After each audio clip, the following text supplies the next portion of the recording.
और चलिए खबरें विस्तार से देखेंगे। जबलपुर से बड़ी खबर, जहां गेहूं की सरकारी खरीदी में देरी हो रही है। जिले में अब तक गेहूं की खरीदी शुरू नहीं हुई है, जबकि 15 मार्च से ये खरीदी शुरू होने वाली थी। तो धान घोटाले के चलते ये खरीदी रुक गई है और घोटाले में शामिल कई अधिकारियों पर एफआईआर हुई है।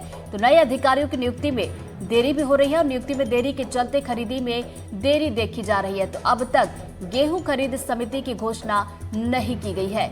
तो बड़ी खबर जबलपुर से आप तक पहुंचा रहे हैं। गेहूं की जो सरकारी खरीदी होनी थी उसमें लगातार देरी देखने को मिल रही है। ऐसे में किसान भी परेशान हैं। तो बताया जा रहा है कि 15 मार्च से ये खरीदी होनी थी, लेकिन नहीं हो पाई।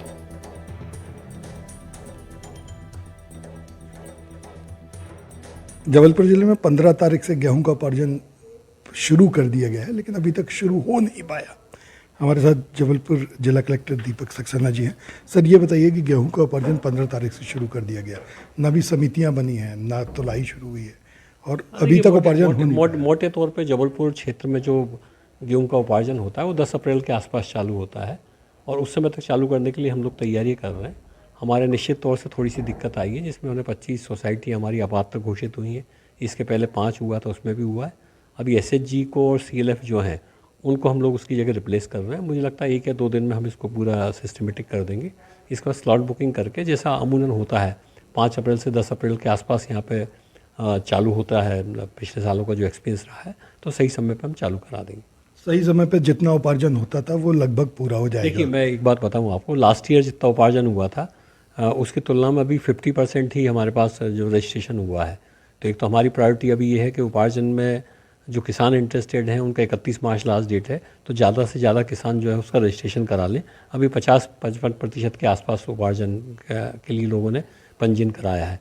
मार्केट में रेट लगभग समर्थन मूल्य के आसपास चल रहे हैं, तो वो एक दिक्कत है थोड़ी सी। सर, ऐसा नहीं लगता है कि जो घोटालेबाज थे वो भाग गए, जो लोगों ने गड़बड़ियाँ की थी वो उन्होंने रजिस्ट्रेशन नहीं कराया, उनकी संख्या? मैं आपको एक बात बताऊँ, गेहूँ में जनरली इस तरह की शिकायतें नहीं है। ये शिकायतें धान में ज़्यादा थी। लास्ट ईयर भी हमारा जब रूस और यूक्रेन का युद्ध चल रहा था, उसकी वजह से गेहूं का उपार्जन प्रभावित हुआ था। इस साल भी रेट की वजह से ऐसा लग रहा है, पूरे ऑल ओवर मध्य प्रदेश का, ये केवल जबलपुर की बात नहीं है, वो संभवतः कुछ कम होने की आशंका लग रही है। तो किसानों को चिंता होने की ज़रूरत नहीं है, उनका उपार्जन समय पर होगा और सभी को उनके उपज के पूरे पैसे मिलेंगे। वीरेंद्र शर्मा के साथ संजीव चौधरी, एनडीटीवी के लिए। सोसाइटी अभी खुली नहीं है सर जी। क्या बोल रहे हैं? अभी तो 2 तारीख 3 तारीख से खुलने के लिए बोल रहे हैं सोसाइटी वाले जी। तो मंडी गेहूँ क्यों लेके आए आपने? मंडी बेचने के लिए। तो क्या रेट में बेचा आपने? हमने अभी 2474 रुपये बेचा है जी। और सोसाइटी में क्यों? सोसाइटी में तो 2600 है शायद। सोसाइटी अभी चालू नहीं हुई है। सोसाइटी कब चालू होगी? पेमेंट देना है, हार्वेस्टर, खेती किसानी और खाद बीज लेना है, इसलिए ज़रूरत है पैसों की, इसलिए नगद में बेच रहे हैं। सोसाइटी में क्या रेट में जाता है? सोसाइटी में 2600 रुपये के हिसाब से जाती है और यहाँ पर 2410 रुपये की गई है। अभी सोसाइटी का कोई केंद्र नहीं बना, कुछ पता ही नहीं कहाँ जाना है सोसाइटी में, डिसाइड ही नहीं कर पा रहे। तो कहाँ जा, हमको तो सारा पेमेंट ट्रैक्टर हार्वेस्टर सबको देना, खाद वालों को तो मजबूरी हमारी देना मंडी। मजबूरी है, क्या करें, आगे की फसलों की लागत भी चाहिए ना, अभी केंद्र का निर्धारण है ना कुछ है। और धान का तो वैसे ही पैसा नहीं आया, अभी रोज पेपरों में आ रहा।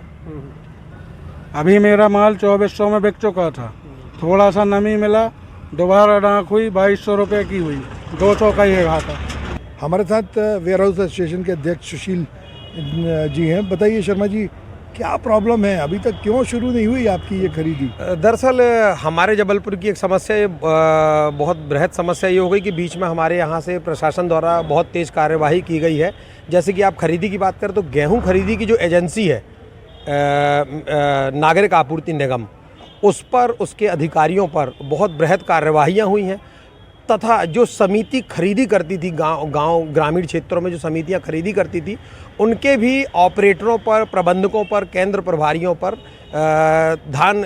धान में विसंगतियों को लेकर के माननीय जिला कलेक्टर द्वारा कार्यवाही की गई, उनकी एफआईआर दर्ज की गई। तो कुल मिलाकर 74 लोगों पर एफआईआर है। और समस्या हम लोगों को ये आ रही है इसमें एक बहुत बड़ी बात ये हो रही है कि किसान फसल काट कर तैयार है, अपने आंगन में सुखा चुका है और अब उसे मार्केट में ये फसल ना बेच करके हमारे वेयर हाउसों में समर्थन मूल्य में ये फसल बेचना है। तो अब वो तैयार बैठा है, चूँकि हमारे सभी के वेयर हाउस ग्रामीण परिसर में, तो वो रोज़ आके हमसे संपर्क करता है कि सोसाइटी लगी कि नहीं लगी।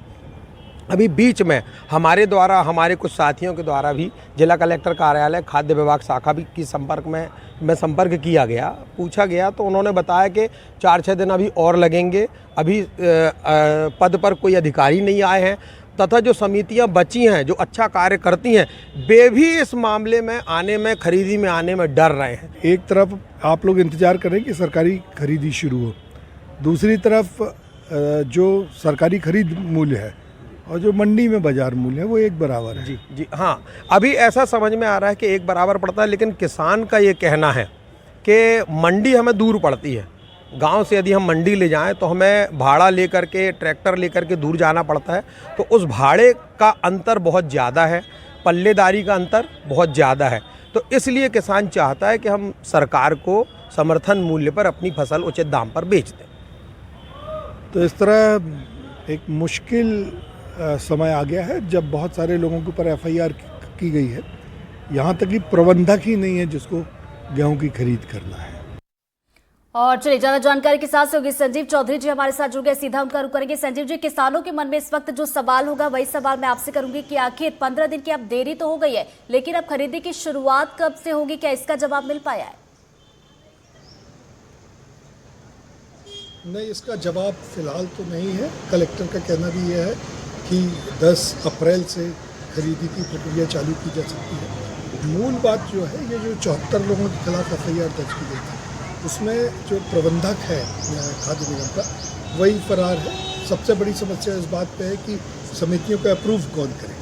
दूसरा, 74 लोगों के खिलाफ FIR की गई है। बहुत सी समितियां जो अभी धान खरीदी में थी वही गेहूं खरीदी में भी काम करती हैं, तो चूंकि वो समितियों को ब्लैकलिस्ट कर दिया गया है, उनके खिलाफ FIR की गई है, तो कई जगह पे समितियां ही नहीं हैं और नई समितियों का गठन किया जा रहा है। कलेक्टर दीपक सक्सेना का कहना है कि SSG की महिलाओं को और उन समितियों को भी इस काम में लगाया जा रहा है। तो एक बार फिर से जिला प्रशासन तैयारी कर रहा है कि समय पे 10 अप्रैल से खरीदी शुरू कर दी जाए, लेकिन अभी बिल्कुल ये नहीं कहा जा सकता कि 10 अप्रैल से खरीदी शुरू ही हो जाएगी। दूसरा परेशानी जो किसानों की है वो ये है कि 2600 रुपये जो सरकारी खरीद का मूल्य है, किसान 2400 रुपये में, 2425 रुपये में, 2410 रुपये में अपना माल बेच रहे हैं और दूसरा उनको अपने खेत से कृषि उपज मंडी तक लाना पड़ता है। फिर कृषि उपज मंडी का भी भ्रष्टाचार होता है, कृषि उपज मंडी की कुछ फीस होती है, पल्लेदार से माल उतरवाना पड़ता है। तो इस तरह किसान को ये नुकसान तो हो रहा है, लेकिन उसे हार्वेस्टर का, ट्रैक्टर का, खाद का पैसा चुकाना है। जिन साहूकारों से उसने पैसा लिया था उनको भी प्रॉमिस किया था कि वो समय पे पैसा चुका देगा। तो ये सब चीज़ें चूँकि वहाँ पर किसान के ऊपर बन गई हैं, उसकी देनदारियाँ बढ़ गई हैं, तो वो चाह रहा है कि जब मालूम नहीं कब तक समितियाँ शुरू होंगी, कब तक खरीदी शुरू होगी, उसके पहले वो मंडी में ला अपना माल बेच दे। दूसरा एक और बात मैं बताऊँ आपको ऋतु कि यदि माल बहुत ज़्यादा आएगा तो जो अभी 2410 रुपये से 2474 रुपये तक माल बिक रहा है, क्योंकि कृषि उपज मंडी में माल का जो होता है वो रोज़ नीलामी होती है, रिंग बना लिया जाता है। यदि माल ज़्यादा आना शुरू होगा, सरकारी खरीद लेट होगी, तो वो भी रेट भी और भी ज़्यादा कम होंगे। ऋतु, चलिए, तो बिल्कुल इंतजार करना होगा कि समितियों का गठन जैसा कि आप कह रहे हैं कि किया जा रहा, 10 अप्रैल से बताया जा रहा है, संभावित की हो सकती है, लेकिन इसको लेकर भी अभी तक कुछ साफ नहीं कहा गया कि 10 तारीख से ही शुरू होगी। नजरें बना रखिएगा, आगे अपडेट लेंगे। फिलहाल शुक्रिया संजीव जी आपका जानकारी के लिए।